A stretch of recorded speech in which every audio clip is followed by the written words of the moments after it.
मेरे बहुत ही प्रिय और बेहद सम्मानित साथियों, हृदय की असीम गहराइयों से अभिनंदन, बहुत बहुत हार्दिक स्वागत। साथियों, निश्चित जानिए आज का ये एपिसोड बहुत ही हट कर रहने वाला है। चाहे आपका विवाह संपन्न हो गया हो, तब भी आप इस एपिसोड को अपने अनुभव की कसौटी पर कसकर देख सकते हैं। और बेहद यदि आप खुशकिस्मत हैं तो आप शादी से पहले इस एपिसोड को देख रहे होंगे, खास तौर पर उस समय जब आप अपने लिए एक जीवन साथी की तलाश कर रहे हैं। पूरे मेरे अनुभव का ये निचोड़ आज मैं इस एपिसोड में आपके साथ में शेयर कर रहा हूं। एक बहुत बड़ी गलतफहमी कुंडली मिलान को लेकर के अभिभावकों में भी है और जो वर यो वधू हैं उनमें भी है। वो कुंडली मिलान को क्या समझ बैठे हैं कि हमें एक ऐसे जीवन साथी का चयन करना है जो हमारे जैसा हो। बिल्कुल गलत बात है ये। कुंडली मिलान ऐसा बिल्कुल भी नहीं है। यदि आप अपने जैसा ही जीवन साथी चयन कर बैठते हैं तो निश्चित जानिए आप स्वयं अपने आने वाले दाम्पत्य जीवन के लिए एक शत्रु साबित होंगे। बल्कि इसका बिल्कुल विपरीत है। यदि आप कुंडली मिलान करते समय, अपने जीवन साथी का चयन करते समय इस बात को ध्यान देंगे कि बल्कि साथ में आपके वो विपरीत व्यवहार करने वाला हो, आपके जैसा नहीं बल्कि आपके कई मामलों में तो उल्टा हो, तब जाकर के आपके दाम्पत्य जीवन में सुखद एहसास अवश्य आएगा। इस एपिसोड के अंत तक आप जरूर मेरी बात से कन्विंस हो जाएंगे। साथियों, जनरली जब कुछ माता पिता अपने बच्चों के साथ में कुंडली मिलान के लिए आते हैं और कुंडली जब नहीं मिल रही होती है तो मैं उस बच्चे या बच्ची से पूछता हूं कि बेटा, तुम्हें क्यों ये व्यक्ति पसंद है? तो उसके जवाब क्या होता है कि आचार्य जी, मुझे इसके साथ में वक्त बिताना अच्छा लगता है। वक्त बिताना अच्छा लगता है। आपने कितना वक्त उनके साथ में बिता लिया? आपको 24 घंटे में से कम समय उनके साथ में बिताने को मिलता है और वो कम से कम समय आपको बहुत अच्छा लगता है। कब खत्म हो जाता है पता ही नहीं चलता। परंतु शादी के बाद में आपको 24 घंटे 365 दिन 7 दिन साथ में रहना है, तब ये अनुभव बिल्कुल उल्टा हो जाएगा। यदि एक जैसे की मैं बात करूं तो पागल खाने में दो पागल जो हैं वो दोनों ही पागल हैं, भर्ती हैं, उनका इलाज चल रहा है। अब वो ये कहें कि भाई हम दोनों पागल हैं, तो क्या वो विवाह एक दूसरे से करने के लिए, क्योंकि एक जैसे हैं, क्या तैयार हो जाएंगे? क्या उन दोनों का यदि विवाह आपस में कर दिया जाए तो क्या हम इसको ये समझें कि ये दोनों एक जैसे हैं, इनका मिलान हो रहा है? आमतौर पर लोग यही कहते हैं कि हमारी आदतें एक जैसी है, हमारी सोच बहुत ज़्यादा मिलती है, हम एक जैसे हैं, इसलिए हम आपस में विवाह करना चाहते हैं। ये बिल्कुल गलत सोच है। जब कुंडली मिलान की जाती है तब मैं कुंडली के साथ में जब पूर्ण ग्रहों का मिलान होता है, भावों का मिलान होता है, डिग्रियों तक का मिलान होता है, तब मैं ये सारे बिंदु आवश्यक रूप से मिला करके तभी किसी डिसीजन पर पहुंचता हूं। कुंडली मिलान और कुछ भी नहीं, एक बैलेंस है। दो व्यक्तित्वों का बैलेंस, एक संतुलन क्रिएट करना है। अगर आपके सामने भी कोई रिश्ता है तो आप यदि अनिर्णय की स्थिति में हैं, कंफ्यूजन की स्थिति में हैं, निर्णय नहीं ले पा रहे हैं, तो आप यदि कुंडली के बारे में स्वयं जानते हैं तो बहुत अच्छी बात है। अन्यथा यहाँ पर अभी इन्हीं दिनों हमारी एक बहुत ही अच्छी क्लासिकल सीरीज चल रही है, उसका हम यहाँ पर लिंक दे रहे हैं। वहाँ जाकर के आप अपने लग्न से संबंधित एपिसोड अवश्य देखिए शादी से पहले। अब मैं कुछ बिंदु आपको एक एक करके बतलाता हूं ताकि आप जीवन साथी का चयन आसानी से कर सकें। ये एस्ट्रोलॉजी से थोड़ा सा हट करके है, कुछ ऐसे व्यक्तित्व के बिंदुओं की यहां पर चर्चा की जा रही है ताकि आपको बात आसानी से समझ में आ सके। मान लीजिए कि आप जरूरत से ज्यादा इमोशनल हैं, बात बात पर आपको रोना आ जाता है और आपको जीवन साथी भी ऐसा ही मिल जाए। एक ऐसा कपल है जो दोनों ही इमोशनली बहुत कमजोर हैं, कोई भी छोटी बड़ी बात होती है रोना धोना शुरू कर देते हैं। क्या ऐसा कपल, ऐसे पति और पत्नी जो दोनों ही इस गुण वाले हैं, एक अच्छा बेहतर जीवन जी पाएंगे? बिल्कुल नहीं। संतुलन कब कायम होगा? जब एक इमोशनल हो और उसका जीवन साथी प्रैक्टिकल हो, वो समस्याओं से लड़ना जानता हो, तब जाकर के ये कुंडली का मिलान होगा। ये एक जैसों का मिलान करने से बात नहीं बनती। दूसरा बिंदु आप देखिए कि एक ऐसा व्यक्ति है जो कि बहुत ही विनम्र है, बहुत पोलाइट है। वो अच्छे व्यक्ति के साथ में भी पोलाइट रहता है, गलत व्यक्ति के साथ में भी पोलाइट रहता है। अब क्या ऐसे दो लोग अच्छा जीवन जी सकते हैं? कदापि नहीं जी सकते। एक पोलाइट है यदि, तो दूसरे को थोड़ा सा अहंकारी, थोड़ा सा ईगोइस्टिक होना पड़ेगा, तभी उनका दाम्पत्य जीवन सुखद रूप से गुजरेगा।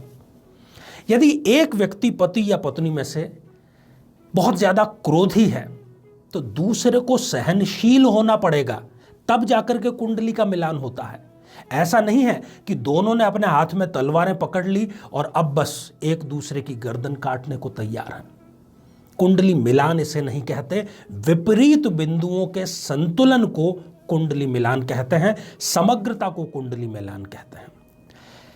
यदि दोनों ही व्यक्ति आप समझिए कि महत्वाकांक्षी हैं, एम्बिशियस हैं, यदि ऐसे दो व्यक्ति आपस में शादी कर लेंगे तो वो पूरी जिंदगी बस मैं ये प्राप्त कर लूँ, वो प्राप्त कर लूँ, उसमें बिता देंगे और 60-70 साल के जब हो जाएंगे तब सिवाय पछतावे के उनके पास में कुछ भी नहीं होगा।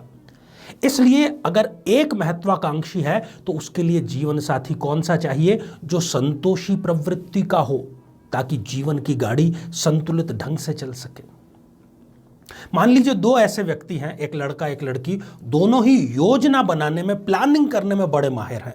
बड़ी से बड़ी उनसे बातें करा लीजिए, बड़ी से बड़ी उनसे हवाई किले आप बनवा लीजिए, परंतु धरातल पर वो कुछ भी नहीं करेंगे। ऐसे काम नहीं चलेगा। यदि एक व्यक्ति पति या पत्नी में से प्लानिंग अच्छी करता है तो दूसरा व्यक्ति ऐसा होना चाहिए जो उसको इम्प्लीमेंट ठीक से कर सके, तब जाकर के ये एक परफेक्ट कुंडली मिलान होगा। आप क्या समझते हैं कि दो कंजूस अच्छी जिंदगी जी सकते हैं?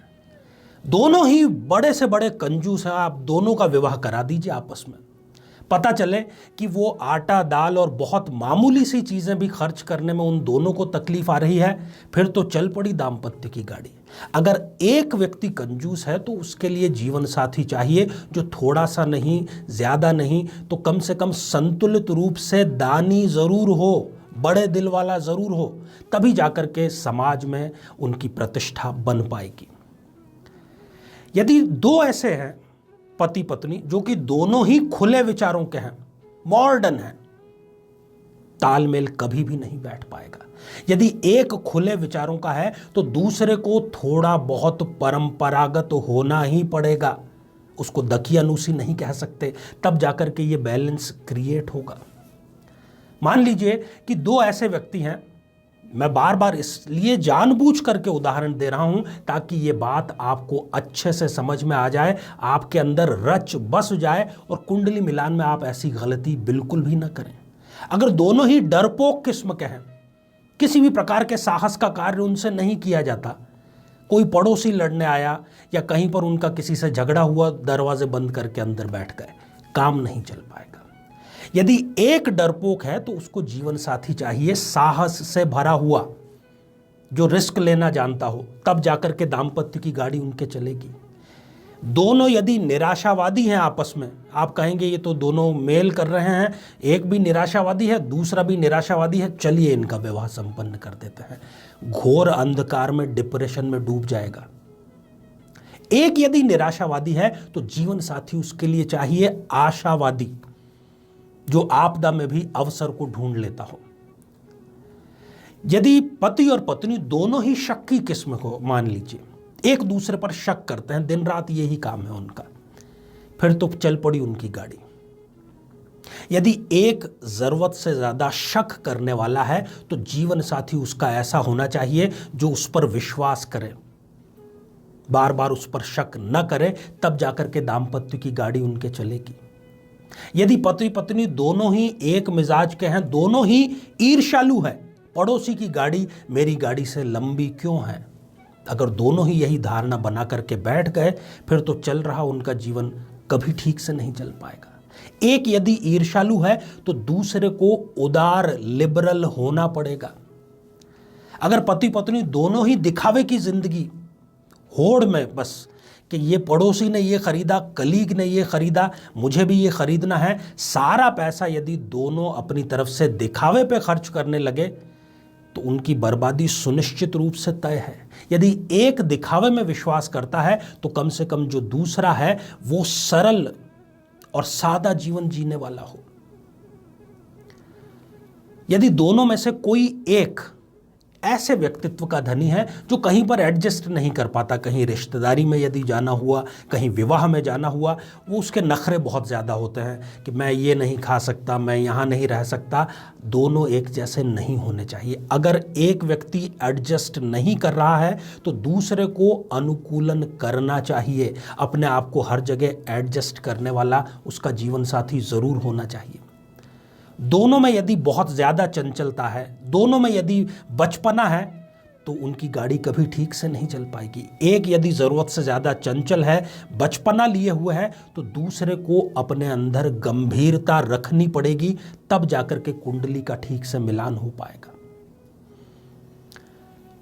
अच्छा, मानिए कि दोनों में से एक व्यक्ति मौन रहना पसंद करता है, किसी से बातचीत करना उसको पसंद नहीं। अब अगर ऐसे पति पत्नी हैं तो कौन उनसे किसी भी प्रकार का संबंध स्थापित करेगा? बिल्कुल नहीं करेगा।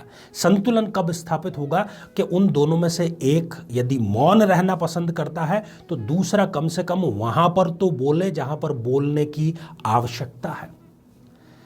साथियों, ये कुछ उदाहरण हमने जानबूझ करके आपको दिए, आपकी भाषा में दिए, जानबूझ करके ज्योतिष की टर्मिनोलॉजी यूज नहीं की ताकि आपको ठीक से समझ में आ जाए और आप कुंडली मिलान के समय ऐसी गलतियां बिल्कुल भी न करें।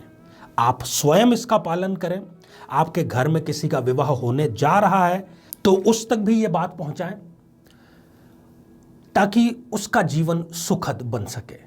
साथियों, मुझे आशा नहीं बल्कि पूरा विश्वास है कि कुंडली मिलान के समय आप इन सभी बिंदुओं का जरूर ख्याल रखेंगे। मैं ईश्वर से यही प्रार्थना करता हूं कि आपका दाम्पत्य जीवन सुखद और सफल, शांतिपूर्वक बीते।